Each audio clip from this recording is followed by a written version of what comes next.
जो ग्रहण करता है घर में बीमारी कभी नहीं निकलती।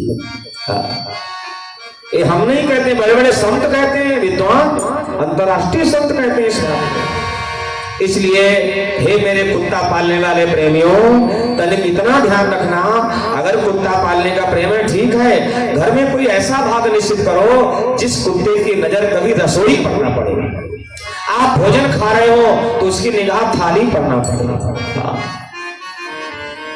तो महाराज वाल्मीकि जी महाराज ने कहा, हे राम तुम ही निवेदित भोजन करही और प्रसाद खट भूषण धरही। आजकल तो एक बड़ी विडंबना चल गई है ना, लोग अपने घर के दरवाजे पर लिखवा देते हैं। पहले क्या लिखवाया जाता था? सुस्वागतम, आइए आपका स्वागत है। अंग्रेजी में लिखवा देते हैं कभी कभी वेलकम। और बड़े बड़े विचित्र लोग होते हैं, लिखवाते हैं कुत्तों से सावधान। ऐसा लग रहा है इस घर के अंदर सब अरे कह दो आदमियों से सावधान, बंदूक राइफल से सावधान हमारे घर में रखी है, हाँ ठीक लगता है, लेकिन कुत्तों से सावधान, अजीब विडंबना है महाराज। तो हमारा शास्त्र कहता है जिनके यहाँ भगवान का भोजन किया भोग लगाया जाता हो, भगवान वहां निवास करते हैं। संतोष जहाँ, विश्वास जहाँ और शुचि निष्ठा जहाँ, प्रतीति जहाँ, संतोष जहाँ, विश्वास जहाँ, शुचि निष्ठा जहाँ, प्रतीति जहाँ, संतोष जहाँ, विश्वास जहाँ, शुचि निष्ठा जहाँ, प्रतीति जहाँ, प्रभु नहीं रहे हो प्रीति जहाँ, प्रभु नहीं रहे हो प्रीति जहाँ, प्रभु नहीं रहे हो प्रीति जहाँ, प्रभु नहीं रहे हो प्रीति जहाँ।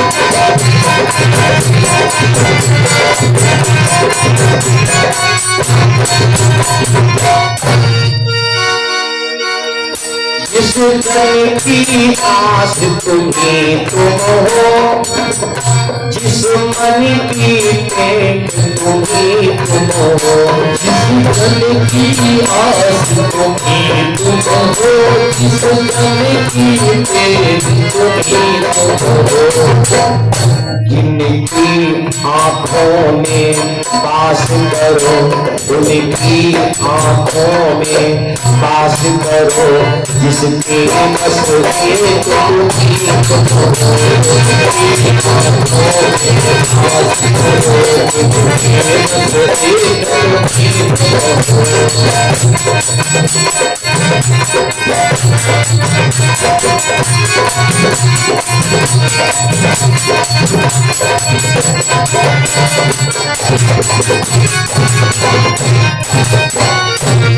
वाल्मीकि जी महाराज ने बहुत से स्थान रहने के लिए बताए। नदी पुनीत पुराण बखानी, अत्रि प्रिया निज तपबल आनी, सुरसई धार नाव मंदाकिनी, सो सब पातक पोतक। चित्रकूट में मां मंदाकिनी के किनारे जहाँ अत्रि आदि मुनियों की तपोस्थली है, महात्मा वाल्मीकि ने राम जी को वहीं पर रहने के लिए स्थान बताया और राम जी लक्ष्मण सीता के सहित तो वहां जाकर निवास करने लगते हैं। और अब थोड़ा ध्यान पीछे को लाएं। राज रहे आनंद में चित्रकूट भगवंत, अब वहां सुनिए जिस तरह आया अवध सुमंत। भगवान ने सुमंत को वापस लौटाया था ना गंगा के किनारे से। बरबस राम सुमंत पठाए और सुरसर तीर आप तब आए।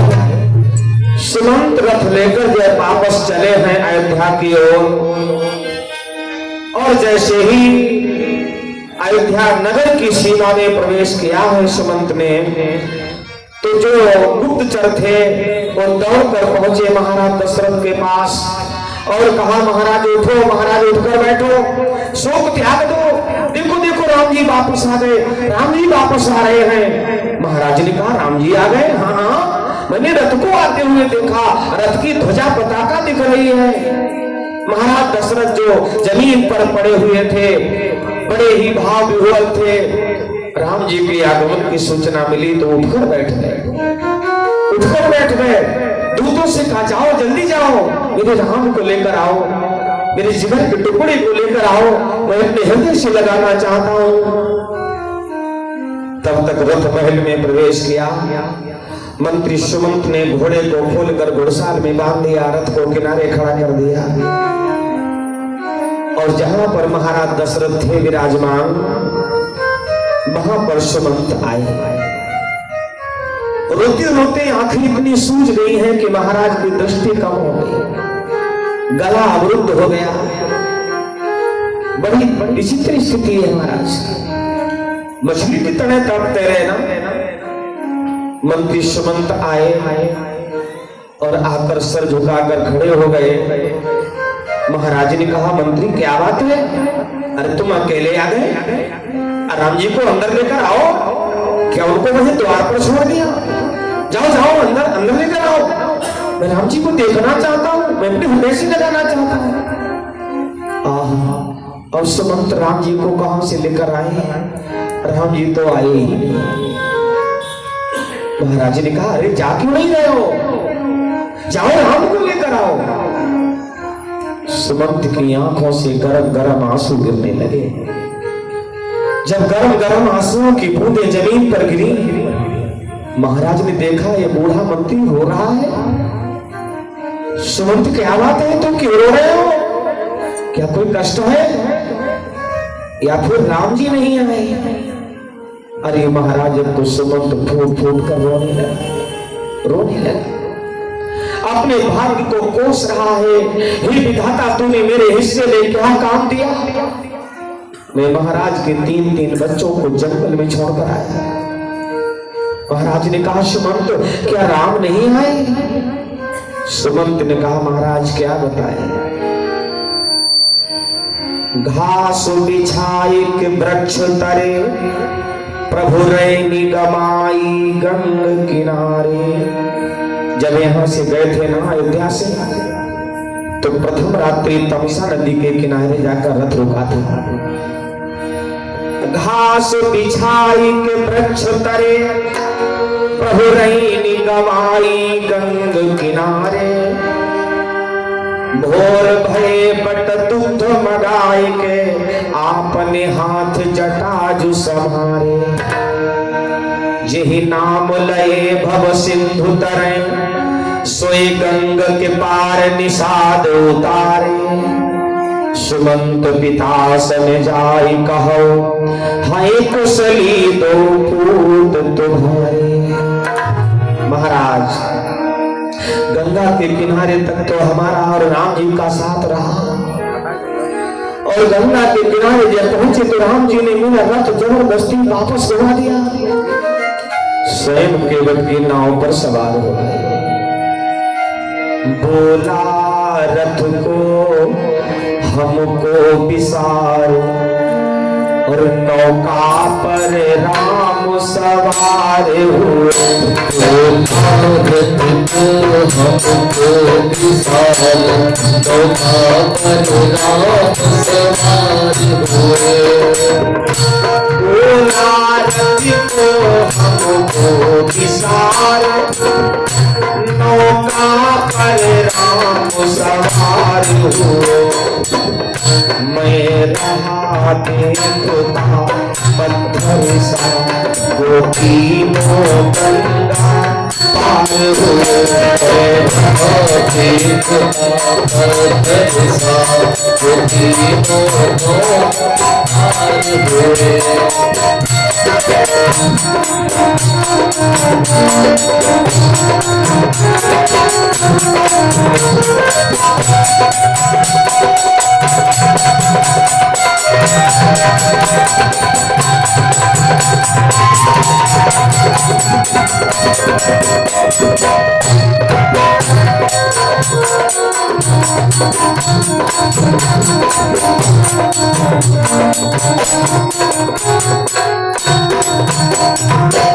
महाराज कहते कहते रोने लगे सुमंत और कहा महाराज राम जी नहीं आए। राम जी ने एक बार हमारी ओर मुड़कर भी नहीं देखा।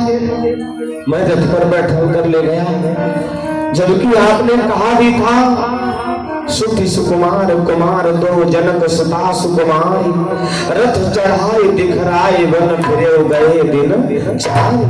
ये आपने भी कहा था, लेकिन राम जी ने एक बार मेरी ओर मुड़कर भी नहीं देखा। मैं पत्थर की भांति खड़ा खड़ा देखता रहा।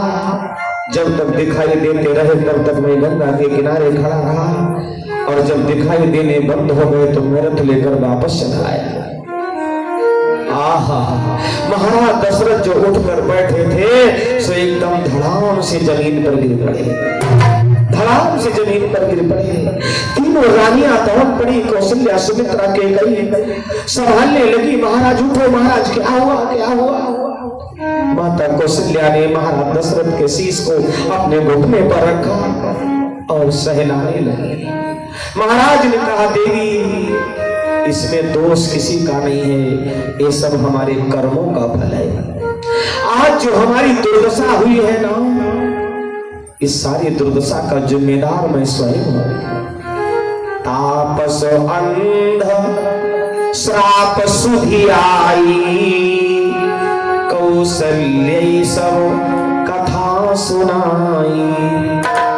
आज महाराज दशरथ को वो दिन याद आ गया, पानी भर के समय जब श्रवण कुमार के बाण मारा था महाराज दशरथ ने, और श्रवण कुमार के माता पिता ने जब प्राण त्यागे तो कहा, श्राप दिया, आज जैसे पुत्र के वियोग में मैं प्राण त्याग रहा हूं राजन, एक दिन ऐसा आएगा तू भी पुत्र के वियोग में प्राण त्यागेगा। और उन अंधे माता पिता ने एक और श्राप दिया, जैसे आज मेरा अंतिम संस्कार करने वाला मेरा बेटा दुनिया में नहीं है, याद रखना राजन तेरे चार बेटे होंगे, और जब तू मरेगा तो तेरे पास एक भी नहीं होगा। आज स्थिति वही है, महाराज दशरथ अकेले हो गए, चार बेटे होते हुए। किसी संत ने ठीक ही कहा है, तकदीर में लिखा है तकदीर क्या करे, तकदीर में लिखा है तकदीर क्या करे, तकदीर में लिखा है तकदीर क्या करे, तकदीर में लिखा है तकदीर क्या करे, तकदीर में लिखा है तकदीर क्या करे,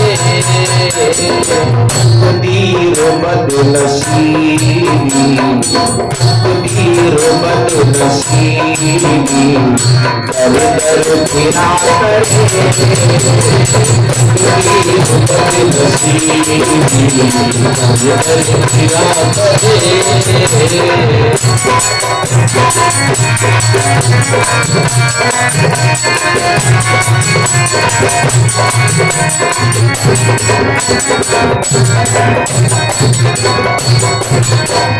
और बैठा अकेला तन हो, किस्मत को रो रहा हो, बैठा अकेला तन हो, किस्मत को रो रहा हो, बैठा अकेला तन हो, किस्मत को रो रहा हो, राजा ने हुक्म दे दिया, राजा ने हुक्म दे दिया, वजीर क्या करे, राजा ने हुक्म दे दिया, वजीर क्या करे।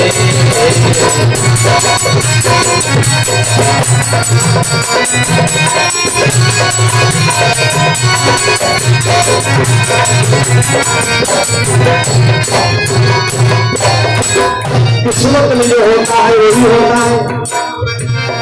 आपके हाथों से जो कर्म कुकर्म हुआ है एक दिन भरना जरूर पड़ेगा। एक कथा कहती है किस्मत का लिखा हुआ कोई नहीं देख सकता। एक संत का भाव है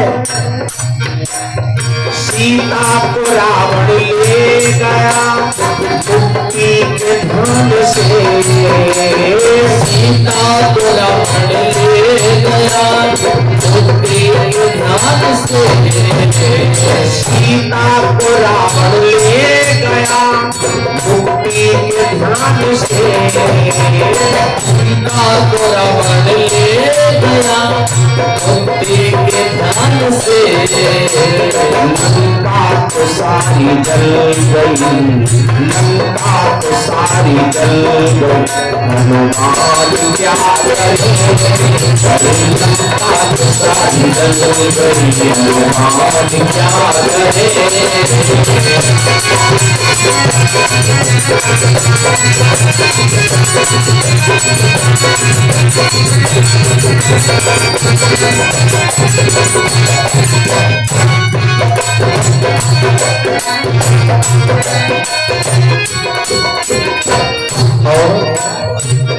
महाराज दशरथ आज पड़े हुए हैं, तड़प रहे हैं, पिछली बातों को याद कर रहे हैं। संत का भाव है दशरथ ने बाण मारा मेरे जात जान के। दशरथ ने बाण मारा मेरे जात जान के। दशरथ ने बाण मारा मेरे जात जान के। आई प्रजा हो सरवन की, आई प्रजा हो सरवन की, बाण क्या कहे। आई प्रजा हो सरवन की, बाण क्या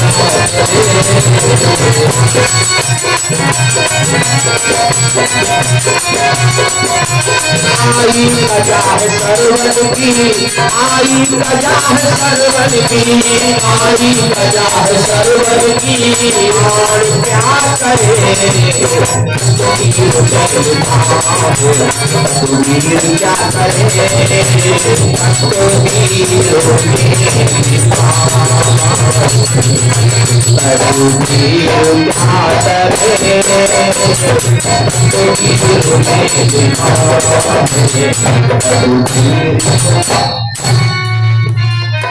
जो किस्मत में लिखा होता है वही होता है। तापस अंध श्राप सुधि आई, कौशल्य सब कथा सुनाई। महाराज दशरथ बड़े अधीर हो रहे हैं। पिछली कथा सुनाई है कौशल्या को, देवी आज मेरे कर्मों का फल मुझे मिल रहा है और मुझे निश्चित मालूम चल गया है अब हमारे प्राण निकल जाएंगे, अब हमें कोई बचाने वाला नहीं, क्योंकि सारा संयोग वैसा ही बना है जैसा हमें अंधे माता पिता ने श्राप दिया था। अब यहाँ पर विद्वानों के कई अलग अलग मत हैं।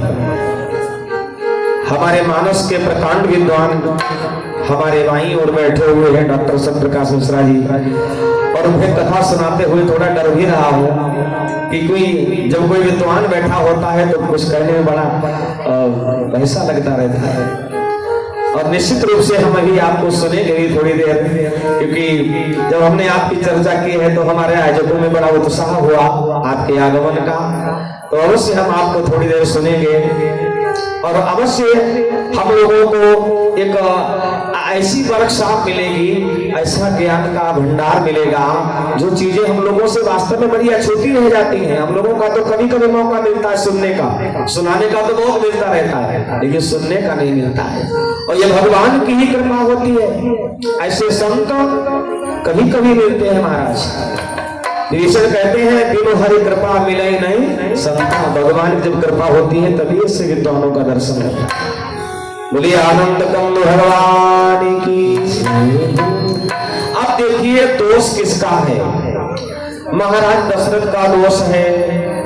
या उन बूढ़े अंधे माता पिता का दोष है, इनको श्राप दिया, सही दिया या गलत दिया? कुछ विद्वानों ने इस पर थोड़ा डिस्कस किया है। जैसे कथा आती है कि श्रवण कुमार अपने माता पिता को कांवर में बैठा कर तीर्थ यात्रा कराने चले। क्यों चले? क्योंकि श्रवण कुमार ने अपने कानों से ऐसा सुना था कि माता पिता को तीर्थ कराने से पुण्य मिलता है, इसीलिए तो तीर्थ कराने माता पिता को लेकर चल पड़े, कांवर बनाकर कंधे पर बैठा कर। लेकिन इन्होंने केवल सुना ही था, उस पर विचार नहीं किया, उस पर मनन नहीं किया, उस पर मंथन नहीं किया। क्यों? एक बात बताओ, जिनके माता पिता नेत्रहीन हो, अंधे हो, और उनको कंधे पर तुम टांगे टांगे पूरी दुनिया में घूमो, तीर्थ कराने, भगवान का दर्शन कराने ले जाओ, क्या अंधा दर्शन कर सकता है? विचार करो। जिसके आंखें नहीं है उसको ले जाकर राम दरबार के सामने खड़ा कर दो, बांके बिहारी जी के सामने खड़ा कर दो, क्या वो दर्शन कर पाएगा? नहीं कर पाएगा। अंधे माता पिता के लिए पुत्र का धर्म क्या है? घर पर उनकी सेवा करें, समय से भोजन दें, समय से पानी दें, समय से उनका इलाज कराएं। हाँ, गर्मी है तो पंखा की व्यवस्था करें, ठंड है तो हीटर व्यवस्था, जो भी सुविधा हो सकती है सारी सुविधा एक पुत्र को अपने माता पिता के लिए करनी चाहिए। अगर वो अंधे हैं तो उनको कंधे में टांग कर पूरे देश में घुमाना नहीं चाहिए। क्यों? जिनके नेत्र नहीं है वो दुनिया में दर्शन क्या करेंगे? तो संत का भाव है, श्रवण कुमार को मनन कुमार बनना चाहिए था। ये श्रवण कुमार बने, इनको बनना चाहिए था मनन कुमार। ये मनन करते, ये चिंतन करते कि अंधे माता पिता को क्या दर्शन कराएंगे, उनकी तो सेवा घर पर बैठा कर।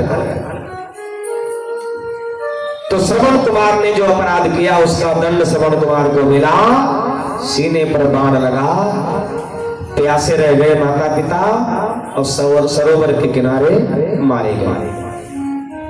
महाराज दशरथ को श्राप दिया बूढ़े माता पिता ने। इनका अपराध क्या था? वैसे तो कथा आती है कि महाराज दशरथ के कानों में शब्द आया कि लग रहा कोई हिरण सरोवर में पानी पी रहा है, ऐसा शब्द आया।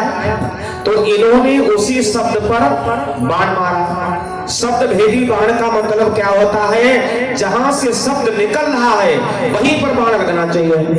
और शब्द कहां से निकला? कमंडल से। श्रवण कुमार ने जब कमंडल डुबाया ना सरोवर में पानी भरने के लिए, तो शब्द तो कमंडल से निकला, तो बाण कहां लगना चाहिए? कमंडल में। और बाण लगा कहां? श्रवण कुमार के सीने पर। तो फिर ये कैसा शब्द भेदी बाण हुआ? एकलव्य एक बार जब अपने धनुर्विद्या सीख रहे थे ना, तो गुरुजी उनके पूजा कर रहे थे। उसी समय एक कुत्ता भौंकने लगा। एक छोटी कक्षा में कविता की कहानी भी आती, कक्षा 2-3 में। जब एक कुत्ता भौंकने लगा तो एकलव्य ने कहा कि हमारे गुरुजी पूजा कर रहे हैं, कुत्ता भौंक रहा है, पूजा में डिस्टर्ब हो रहा है। एकलव्य ने इतने बाण मारे, इतने बाण मारे, कुत्ते का सारा मुंह भर गया। और ऐसे बाण मारे तो एक खून भी नहीं निकला। मुंह तो भर गया बाणों से, लेकिन रक्त नहीं निकला। क्यों? इसका मुंह बंद कर दे जब तक गुरुजी पूजा करेंगे। अब पूजा कर लेंगे तो फिर इसके बाण निकाल देंगे। उसे कहते हैं शब्द भेदी। माने जहां से शब्द निकला वहीं पर बाण लगा। शब्द निकला था कमंडल से, अब बाण लगा श्रवण कुमार के सीने पर। इसका मतलब अध्यात्म भाव है कि ये शब्द भेदी बाण नहीं था, ये सीधे सीधे श्रवण कुमार की हत्या किया। और इसीलिए बूढ़े माता पिता ने श्राप दे दिया, राजन जब तेरा अंत आएगा तो तेरे 4 बेटे होंगे और कोई तेरे सामने नहीं होगा। क्योंकि जो अगर हमने अपने हाथों से कुकर्म किया है उसका दंड तो हमें मिलेगा ही, समय कितना भी लगे। कछु करनी कछु कर्म गति कछु पुण्य पाप। आज महाराज दशरथ कौशल्या को सारी कथा सुना रहे हैं, और कथा सुनाते सुनाते सुनाते सुनाते धीरे धीरे महाराज अचेता अवस्था में चले गए और मुख से 6 बार उनके राम राम निकला। राम राम कही राम कही, राम राम कही राम, तनु परिहरि रघुवर विरहा, राव गए सुरधाम। 6 बार राम राम कहा और महाराज दशरथ के प्राण निकल गए। पार्थिव शरीर जमीन पर पड़ा है। तीनों माताएं विलाप करने लगी, रोने लगी। राजमहल में उदासी छा गई। राजमहल का ध्वज नीचा कर दिया गया। महाराज गुरु वशिष्ठ को बुलवाया गया। गुरु वशिष्ठ आए और गुरु वशिष्ठ ने आकर सभी को समझाया बुझाया और एक दूत से कहा, जाओ भरत और शत्रुघ्न को बुला लाओ। भरत शत्रुघ्न उस समय ननिहाल में थे। एक दूत गया और जाकर उसने महाराज भरत से कहा कि जल्दी से चलो, गुरुदेव ने तुम्हें तत्काल बुलाया है। भरत जी का बायां नेत्र फड़कने लगा। पुरुष का बायां नेत्र फड़कता है तो लगता है कोई अशुभ हो गया है, कोई घटना हो गई है। भरत जी समझ रहे हैं कि कुछ न कुछ अवश्य हुआ है।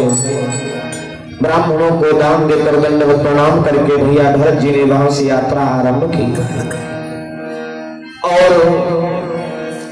अयोध्या की सीमा में जैसे ही प्रवेश किया तो देखा अयोध्या के राजमहल का ध्वज झुका हुआ है। अनहोनी की आशंका होने लगी, आखिर ये ध्वज क्यों झुका है, क्या हुआ है। रथ को छोड़कर पैदल ही दौड़ने लगे राजमहल की ओर और उधर से वो जो कुबड़ी दासी नहीं है मंथरा, आज मंथरा ने सुंदर सी आरती सजाई सोने की थाली में, रोली अक्षत पुष्प रखे, दीपक जलाया और महल के द्वार पर भरत भैया की आरती उतारने आई। तेही अवसर कुंवरी तहाँ आई और बसन विभूषण की विधि बनाई। अवसर कुंवरी तहाँ आई, बसन विभूषण की विधि बनाई। आवत सुत सुन गए कई नंदिनी, हर्षी रघुकुल जल हर्षी रघुकुल जल आरती मुदित उठाई। द्वारे भवन भेंट लई आई, द्वारे भवन भेंट लई आई, भवन भेंट लई आई।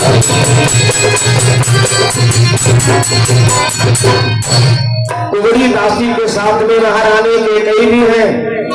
भरत जी का बड़े अच्छे तरीके से स्वागत किया, सत्कार किया और भरत जी ने पूछा, कहूँगा तात कहाँ सब भ्राता, कहाँ से राम लखन प्रिय भ्राता। मैया हमारे पिताजी नहीं दिखाई दे रहे हैं, हमारे भाई नहीं दिखाई दे रहे हैं राम लक्ष्मण, ये कहाँ है। तो कैकेयी ने कहा, अरे नहीं नहीं राम, कोई बात नहीं, तुम्हारे रास्ते के हमने सारे कांटे हटा दिए। कछुक बात विधि बीच बिगाड़ी, भगवान ने थोड़ा सा गड़बड़ कर दिया। भरत जी ने कहा गड़बड़ क्या कर दिया। अरे कुछ नहीं, तुम्हारे पिताजी नहीं रहे, अब नहीं रहे, उनका तो बुढ़ापा था, उनको तो एक दिन जाना ही था, अब जो है सो है, चलो अच्छा अब अंदर महल में चलो। भरत जी ने कहा मैया क्या कह रही हो, हमारे रास्ते के कांटे हटा दिए। कौन सा कांटा हटाया आपने, और हमारे पिताजी का स्वर्गवास हो गया और आप कह रही हो कि वो तो उनका बुढ़ापा था, उनको तो मरना ही था। कुबड़ी दासी आई तो और टाई लगाने लगी। उसने कहा, अरे अरे भैया भरत चिंता क्यों करते हो, सिंहासन खाली है, हम लोगों ने मिलकर सिंहासन तुम्हारे लिए खाली करवाया, चलो चलो अंदर चलो। महाराज शस्त्रघ्न को नहीं रहा गया, जो पकड़ी चोटी और लगे घसीटते उसको जमीन पर और मार मार के लात भैया भरत ने छुड़ा लिया, नहीं तो कुबड़ी के प्राण निकाल लेते शत्रुघ्न। बताओ कहाँ है हमारे भैया राम, हमारे भैया लक्ष्मण। कैकेयी ने कहा वो तो वनवास चले गए। भरत जी के हृदय में धक्का लगा। तात तात हा तात पुकारी, परे भूमि तल व्याकुल भारी। हंस वंश दशरथ जनक, राम लखन से भाई, और जननी तू जननी भई, विभीषण कछुक बसाई। भरत जी ने कहा, है मां, तुझे तो मां कहने में मुझे लज्जा आती है। महाराज दशरथ और जनक का प्रताप इस धरती पर, जिनकी कोई समाज में बराबरी नहीं, और तूने ऐसे कुल में आज बंटाढार कर दिया, सर्वनाश कर दिया। है मां, बरमागत मन भई न पीरा, गरिन जीभ मुंह परे न कीरा। वरदान मांगते समय तेरी जीभ कटकर नहीं गिर गई? मां, तेरे मुंह में कीड़े नहीं पड़ गए? आहा, अब तो भैया भरत मां के लिए बहुत भला बुरा कह रहे हैं। मां, जहां मैं संकल्प लेता हूं, जिसने मेरे राम जैसे भैया को वनवास दिया, जिसने मेरे पिताजी के प्राण ले लिए, जाओ मैं संकल्प लेता हूं, आज के बाद मैं तुमसे कभी मां नहीं कहूंगा। भैया भरत ने संकल्प ले लिया। भरत जी ने कभी अपनी मां से मां नहीं कहा। मैथिली शरण गुप्त लिखते हैं, न्याय के हित बंधु को ये दंड देना धर्म है। अगर न्याय अन्याय की बात आ जाए, अपने घर का व्यक्ति अन्याय करे, उसको भी दंड देना चाहिए, यही नीति कहती है। कहीं से कभी भरत जी ने मां नहीं कहा। मां तू तात कहां देहि दिखाई, कहां सिया राम लखन दो भाई। भैया मुझे दिखाओ मेरे पिता कहां हैं? कौशल्या मैया से कहा, भैया तुम्हें दिखाओ मेरे पिता कहां हैं, मेरे भाई कहां हैं? कौशल्या ने कहा, बेटा भरत, अब ना तुम्हारे